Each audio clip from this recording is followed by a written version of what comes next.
Bismillahirrahmanirrahim. Assalamualaikum warahmatullahi wabarakatuh. Waalaikumsalam warahmatullahi wabarakatuh. Waalaikumsalam warahmatullahi wabarakatuh. Assalamualaikum warahmatullahi wabarakatuh. Alhamdulillahirabbil alamin wa bihi nasta'inu ala umuri dunya waddin. Allahumma shalli ala sayyidina Muhammad wa ala ali sayyidina Muhammad. قال المصنف رحمه الله ونفعنا به في الدارين آمين ربنا لا علم لنا إنك أنت العليم الحكيم ومدنا بمدد سيد المرسلين والحمد لله رب العالمين بسر الفاتحة أعوذ بالله من الشيطان الرجيم بسم الله الرحمن الرحيم الحمد لله رب العالمين الرحمن الرحيم مالك يوم الدين إياك نعبد وإياك نستعين اهدنا الصراط المستقيم صراط الذين أنعمت عليهم Khairul Maghdubi alaihim waladhdallin. Amin. Ya. Ya, yang saya hormati para mahasiswa atau para kajian rutin ya.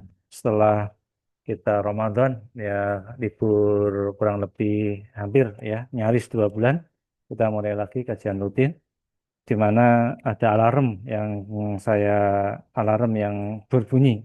Ternyata kita sudah 1 tahun kajian ini hataman kitab Safinatus Najah. Nah ini kitab yang kedua yaitu Safinatus Sholah ya. Kemarin sebelum Ramadan izin saya share ya. Saya screen kita sudah membahas tentang syarat sholat kalau tidak salah ya. Syarat sholat yang berikutnya adalah ini kemarin ya, yaitu menghadap kiblat. Baru syarat sahnya sholat yaitu menghadap kiblat ya. Kemudian saya ingat saya dulu patokannya kitab itu adalah sodri, dada. Jadi kalau tangannya masih kanan ke kidul ya, kanan, kiri, utara, selatan itu tidak ngaruh, yang penting dadanya. Sehingga kalau misalnya kita ke Mekah ini ya, haji, kemudian nanti menghadapnya menghadap kiblat dadanya. Jadi bukan tangannya atau kepalanya. Patokannya seperti itu ya. Ya kayak gitu ya, kemarin kita sudah membahas itu. Nah, kemudian yang berikutnya lagi yaitu syarat yang ke-6 ya. Kemarin di tanggal 20 Ramadan, maaf 20 Februari kita hatam itu. Nah, selesai kitab itu. Sekarang yang berikutnya lagi yaitu as-sadisu, yaitu syarat yang ke-6 ya. As-sadisu utawi kang kaping 6. As-sadisu utawi kang kaping 6. Ayakuna yentah ono sopo al-musolli yaitu orang yang salat. Musliman iku wong muslim ya. Kalau dalam ilmu nahwu kana itu kan misalnya tangsibul isma apa ya ini musolli ini isma ya tangsibul isma wa tarfaul khobar atau apa ya. Iku musliman khobar. Itu ada sendiri nih. Saya mungkin agak lupa nih biasanya yang ahli-ahli nahu ada ya inna itu tangsibul isma wa tarfaul khobar. Kalau kana bisa jadi tarfaul isma wa tangsibul khobar. Nah kayak gitu ya. Kalau ini kan isma berarti tangsibul isma kayak gitu. Kalau tidak salah kayak gitu ya. Nah ganti kacamata ya. Saya kacamatanya minus ya. Asadisu ayakuna, berarti khobarnya ayakuna musolli itu adalah orang muslim. Jadi sholat itu adalah orang, syarat yang keenam adalah orang muslim. Dah. Kemudian pembahasannya lagi asadisu, asabium. Adapun syarat yang ketujuh, ayakuna yentah ono sopo musolli, itu ya orang yang sholat ini, ya istilahnya gitu ya, sopo musolli, iku, nah ini ilmu nahwunya harus main ya. Iku akilan orang yang berakal. Jadi ini ya mungkin kalau ada yang pintar nahwu ini pas ini. Jadi ayakuna aslinya kayak gini. Aslinya kayak gini. Ayakuna musolli musliman. Ayakuna musolli akilan. Jadi ayakuna yang tak ono sapa musolli iku akilan wong kang berakal. Kalau saya kayak gitu ya. Fal majnun maka ya ini yang tujuh adalah orang yang berakal. Fal majnun maka orang yang gila. Wal majnun mangka utawi wong kang edan wasobi lan bocah cilik alladzi lam yumayyiz alladzi kang durung pinter ya mumayyiz ya belum belum dewasa lah atau istilahnya kalau kita belum pintar la solata maka tidak ada solat iku wajib nah, atau dalam ilmu naunya la solata orang solat iku maujud tidak ada solat itu wajib jadi kalau orang gila dan anak kecil ya istilahnya belum dewasa, maka tidak diwajibkan sholat alaihima ing atase majnun dan sobi kayak gitu. Wala tasukhu dan tidak sah wala tasukhu dan tidak sah sholatnya minhuma min minhuma dari sholatnya majnun dan sobi. Jadi kalau anak kecil sholat itu ya sebenarnya sholatnya belum sah. Orang gila sholat juga sholatnya juga belum sah. Nah, kayak gitu. Nah ini artinya berakal maka gila anak kecil dan sebagainya juga belum sah. Jadi kalau anak saya sholat ya mungkin secara hukum belum sah. Namun latihan sholat ya kayak gitu ya. Oke, lanjut. Ini yang agama saya. Kalau punya kamera, silakan difoto-foto nanti dikirim di grup kita aja ya, kajian-kajian kita. Ya. Bismillahirrahmanirrahim. Lanjut lagi. Asaminu. Nanti saya terangkan setelah ini selesai ini ya, yang ke-8 ya. Ini pelan-pelan. Ayakuna yenta ono sapa musolli. Adapun orang yang sholat, mar'atu itu perempuan. Apabila yang sholat itu perempuan ya asamisu tawi kang kaping 8 ya asamisu tawi kang kaping 8 ayakuna yen ta ana sapa matu wong wedok orang perempuan orang wedok naqiyatan naqiyatan iku bersih suci lah naqiyatan itu bersih atau suci minal haidi saking haid wa nifasi dan nifas. Nah, ini kalau misalkan orang perempuan sholat itu suci dari haid dan nifas. Fal hafidhu utawi wong kan haid. Fal hafidhu mangko utawi wong kang haid.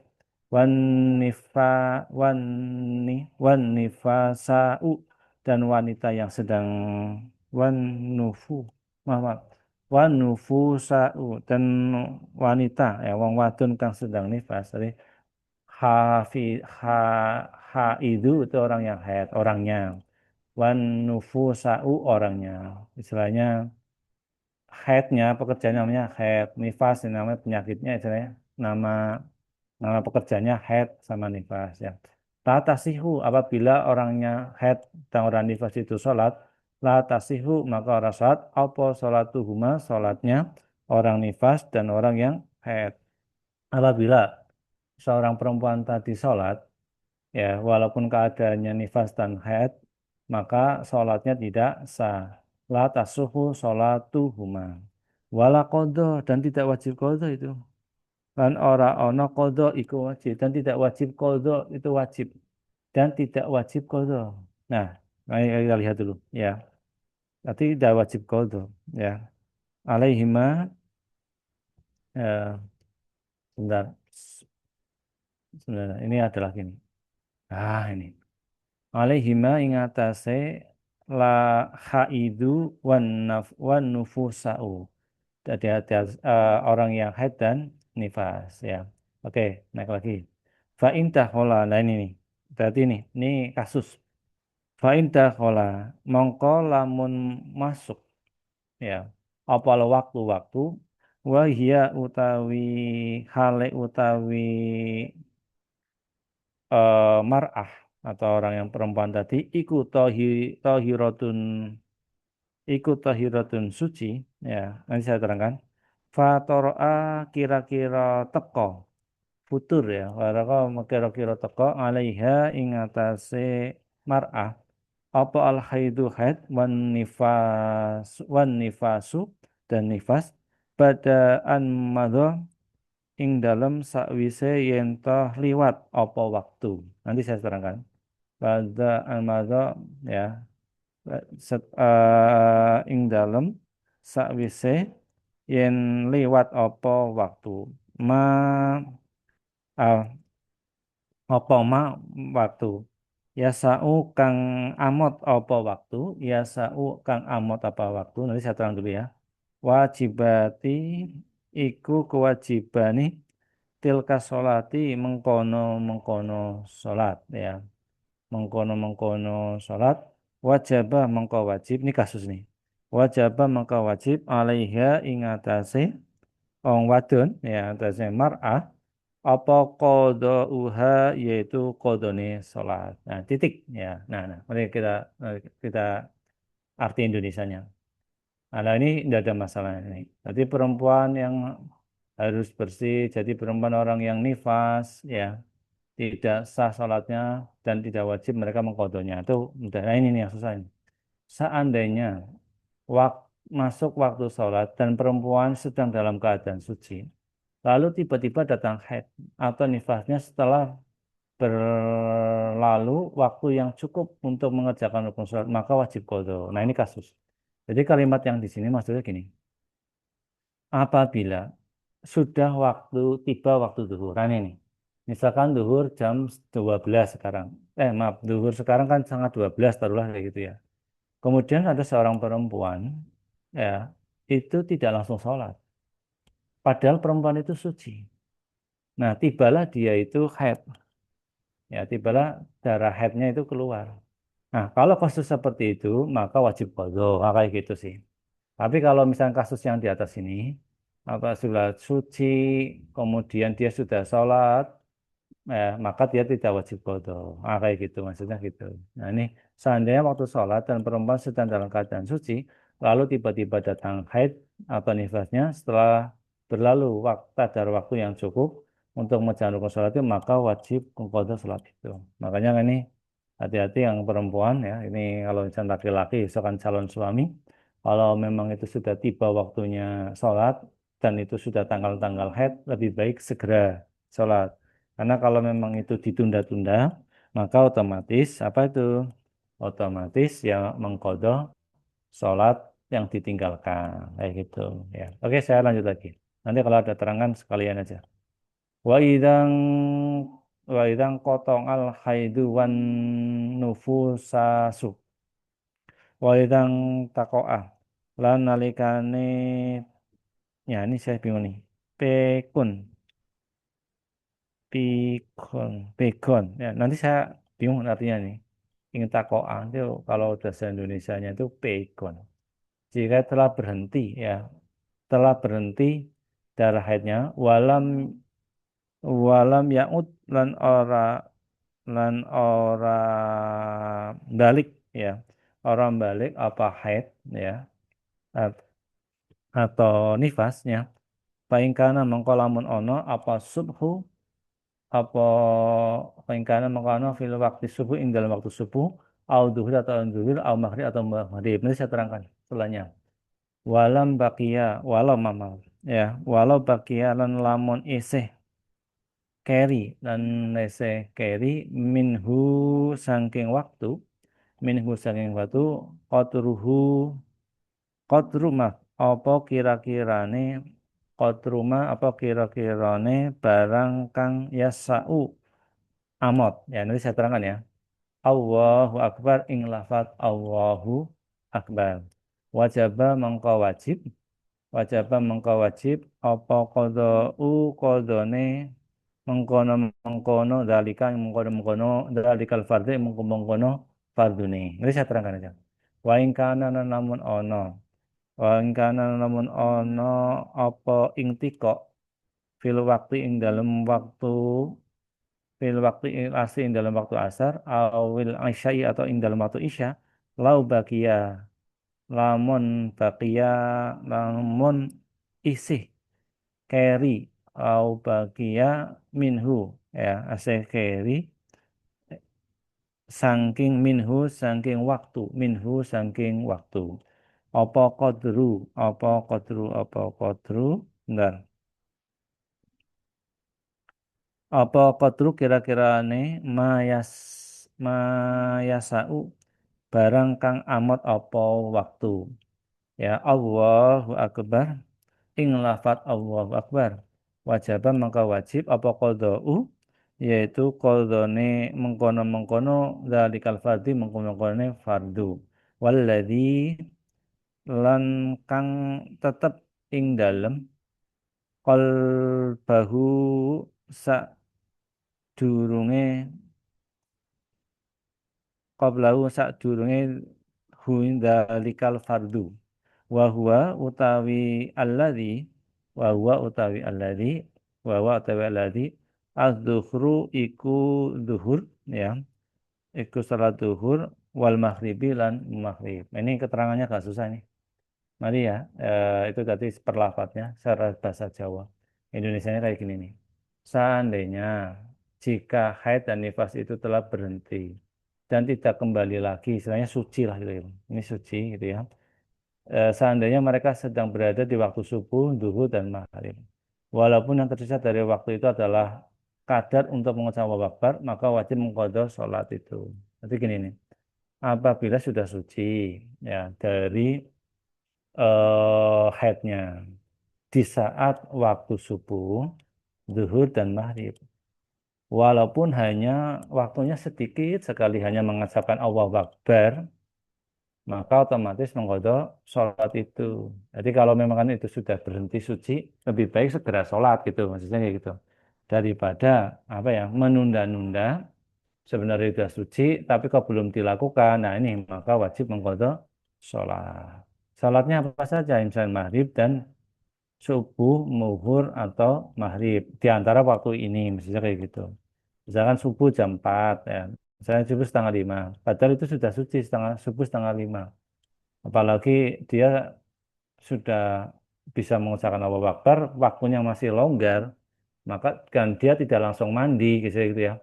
Maka otomatis wajib mengqadha subuh itu, kayak gitu loh. Ya, misalnya setengah 6, belum setengah 6 persis sudah suci subuh ya misalnya.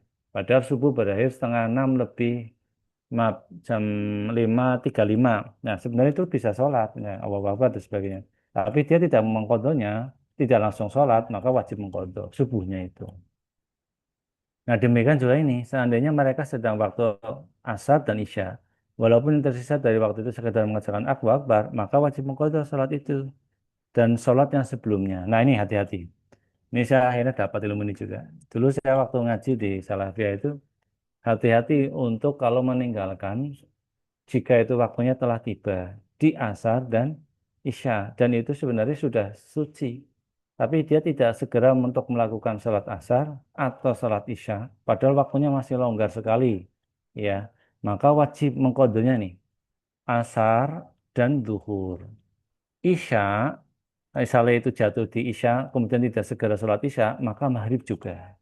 Kemudian santri ada yang tanya, mengapa kok bisa diwajibkan kalau yang kedua asar atau isya itu, kalau asar patokannya sama zuhur dan isya. Karena di sini guru saya menerangkan, karena kalau itu sholat namanya kodo, itu patokannya ada dua. Ma, iya, maghrib dengan isya. Kemudian zuhur dengan asar. Nah, patokannya kayak gitu. Jadi kalau misalkan meninggalkan hanya sholat zuhur, maka kodonya hanya zuhur saja. Tapi kalau kodo meninggalkannya itu sama asar, dan itu waktunya masih cukup, tapi dia itu sengaja tidak langsung mandi atau bebersih, maka otomatis mengkodonya asar dan zuhur. Demikian juga kalau itu jatuh di isya, maka otomatis mengkodonya isya dan maghrib. Tapi kebanyakan orang tahunya kalau itu isya, ya isya toh. Kalau itu asar ya asar toh. Padahal kalau menurut kitab ini, dan saya pernah ngaji, ini dalilnya. Berarti ya memang harus seperti ini patokannya. Tapi kalau subuh ya subuh toh. Karena subuh tidak ada gandengannya. Subuh dengan duhur tidak. Maksudnya jamaknya itu enggak. Ya, sampai ini dulu. Ada yang mau ditanyakan enggak? Silakan. Ini terima kasih ini yang dari ya dari luar ya. Nah, ada Mas Ar-Rahman Syah ini yang apa itu muadzin kemarin kiro yang waktu waktu apa itu ya halal bihalal ya di UNES ya dan bapak semuanya saya sapa dulu ya yang lain ada 25 ya banyak ini Dewi Rona sudah ngacung ya mungkin yang selain dari agama Islam siapa ini ya ini Lulu Hakimah juga ada ini istri saya siapa lagi nih. Mm-mm. Ya silakan Mbak Dewi Rona kalau ada yang mau ditanyakan Mbak Dewi. Oke,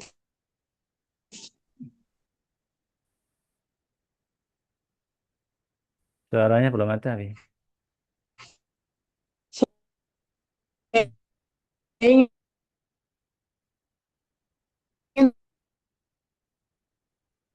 Suaranya Mbak Dewi kesek-kesek-kesek.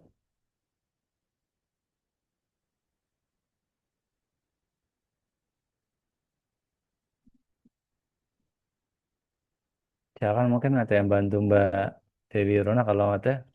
Ini suaranya jelas ini tidak masuk. Mungkin cuaca faktor sinyal. Tes, tes. Apakah suara saya masuk, Bapak?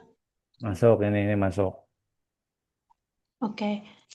Eh, saya izin bertanya, Bapak. Tadi kan Bapak menjelaskan bahwasanya tuh perempuan kalau sudah headnya udah beres itu segera langsung melaksanakan sholat. Kalau apabila tidak melaksanakan itu wajib mengqadha. Nah, pertanyaan saya tuh bagaimana jika ada perempuan yang dirinya tuh nggak tahu kalau sudah suci dari haid, tapi dirinya tuh tidak tahu, ternyata tapi sudah suci. Nah, apakah itu perempuan itu wajib mengqadha atau bagaimana, Bapak? Ini kan konteksnya perempuan itu tidak tahu. Seperti itu.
Maaf, Bapak, suaranya tidak masuk. Oh iya, maaf maaf. Ya, sorry. Ya, diingatkan ya. Jadi gini Dewi, ya.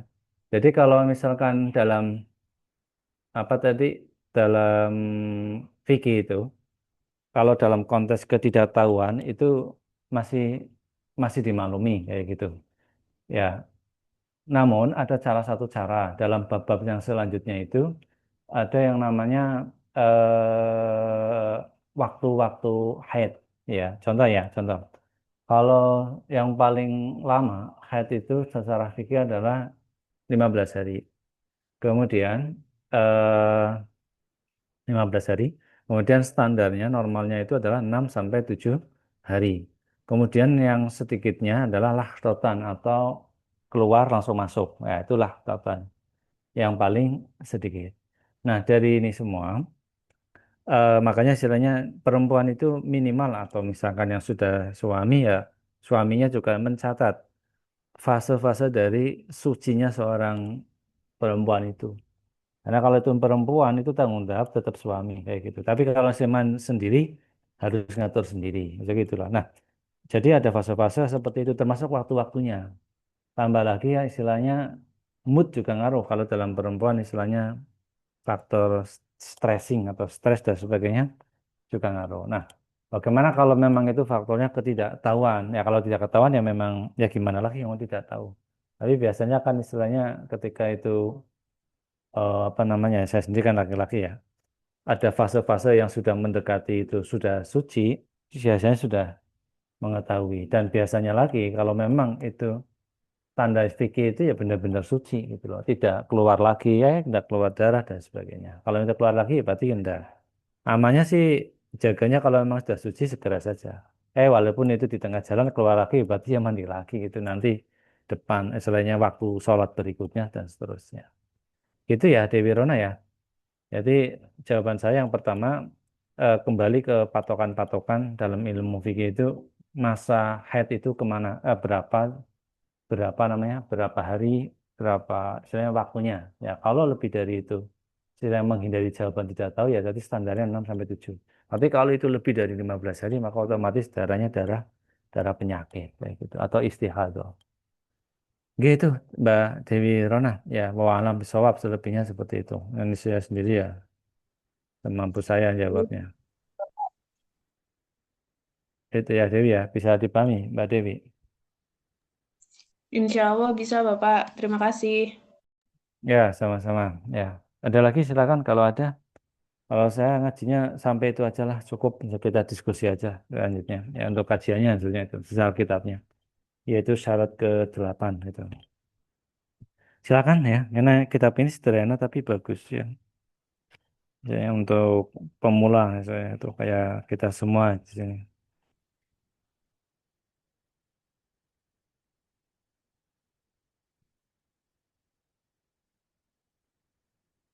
Ada lagi silakan kalau ada. Ya, bisa dipahami ya. Mm-mm. Silakan yang agama Islam untuk yang wordnya diisi ya, biar untuk ya saya bisa melihat ya perkembangan Anda memahami atau enggak. Tapi yang belum bisa gabung mungkin ada sesuatu ya mungkin bisa di YouTube nanti setelah ini ya. Oke ya, jadi tadi sudah pertama jadi masalah sholat tadi yang yaitu apa tadi syarat yang ke lupa saya syarat yang ke kita dulu yaitu syarat yang ke-8 ya.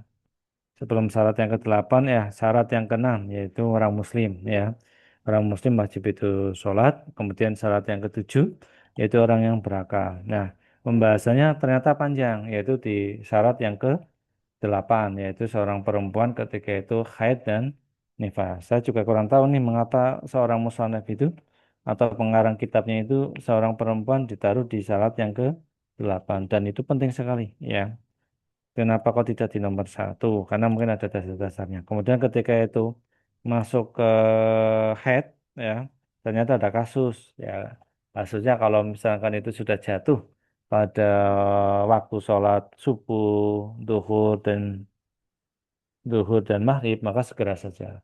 Namun kalau dia itu dalam bahasa Jawanya itu mengulur-ngulur waktu pada sudah suci, maka wajib mengqadha sholat tersebut. Kalau itu memang jatuh di asar, maka mengqadhanya ya asar dan duhur. Padahal itu sudah suci. Sebaliknya dan kalau misalkan itu sucinya sudah di isya kemudian tidak segera untuk apa tadi melakukan sholat, maka otomatis isya dan maghrib gitu. Nah, itu sih intinya itu dari kajian kita ini ya. Oke, sampai ini ada yang mau tanya silakan. Kalau ada saya tambah lagi atau bagaimana saya ikut saja. Ya,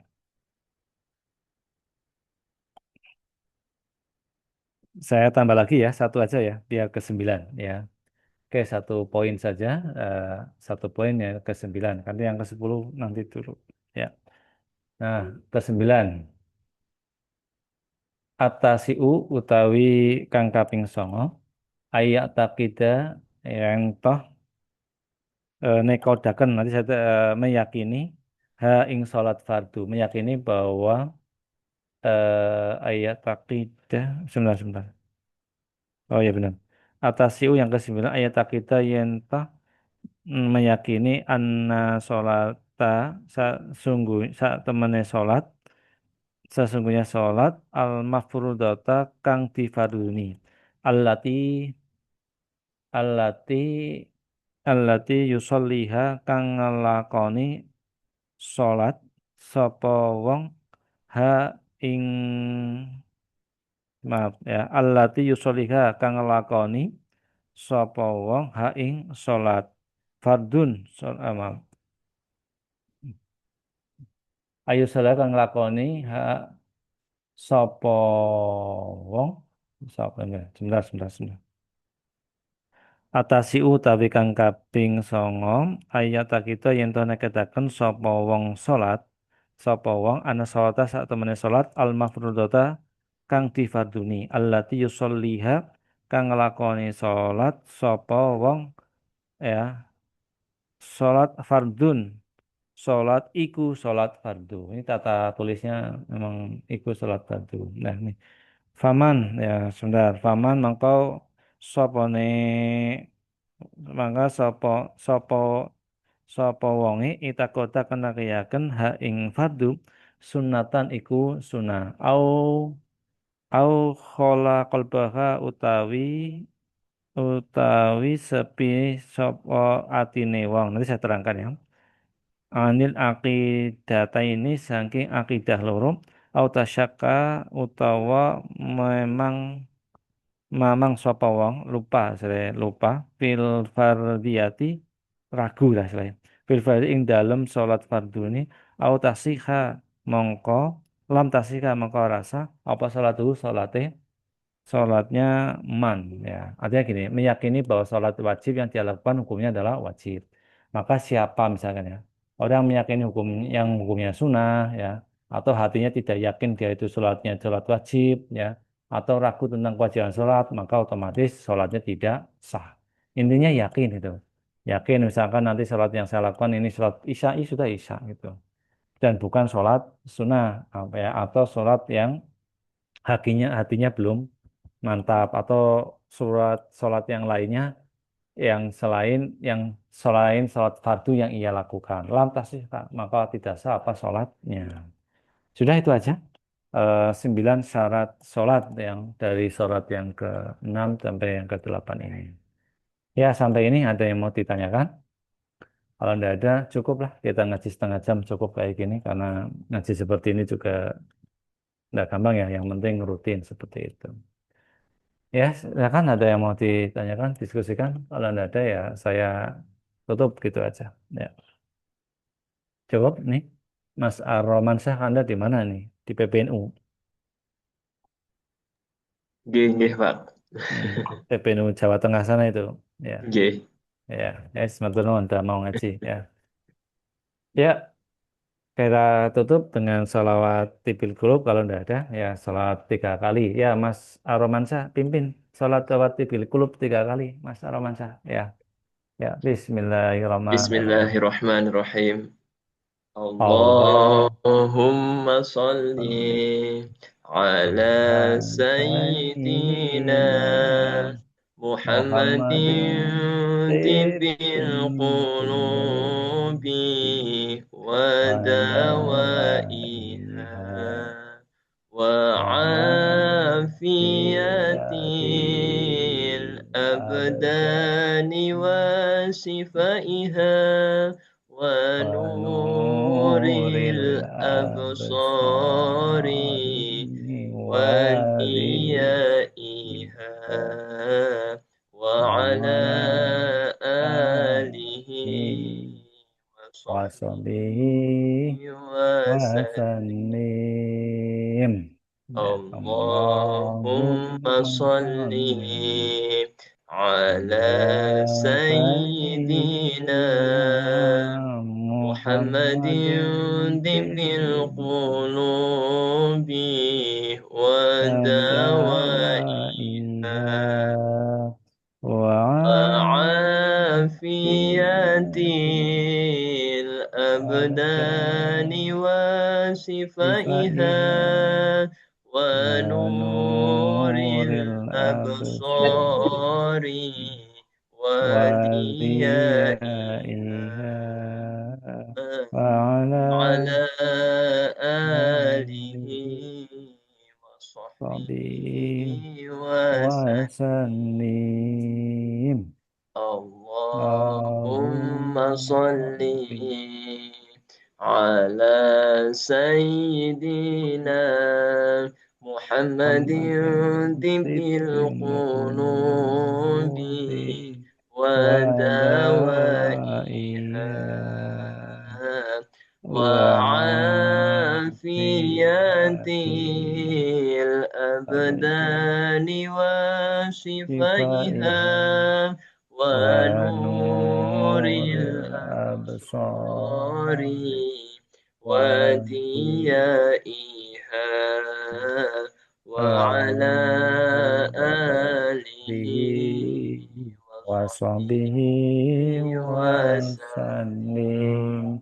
Terima kasih Mas Armansyah telah memimpin sholat Idul Qulub ya. Mudah-mudahan kita bisa langgeng ngaji ini ya sampai khatam rutin terus gitu aja ya. Kalau yang mau tatap muka ya masih didirikan kalau saya punya pesantren ya mungkin di sini ya walaupun Itu aja ya. Ini online. Terima kasih atas kehadirannya. Teman-teman mahasiswa yang belum makan, silakan makan. Ya, ini mumpung sudah terang ya. Ya, untuk yang presensi di situ yang saya bagi di grup gitu aja ya. Silakan ditulis. Nanti saya simak. Saya sambil lihat poin-poin tulisan ringkasannya seperti itu. Ya, saya tutup. Assalamualaikum warahmatullahi wabarakatuh. Waalaikumsalam warahmatullahi wabarakatuh. Terima kasih, Ya, Bapak. ya sama-sama. Ya, kasih semuanya yang punya kamera gambar saya kirimi aja ya untuk dokumentasi ya. Dan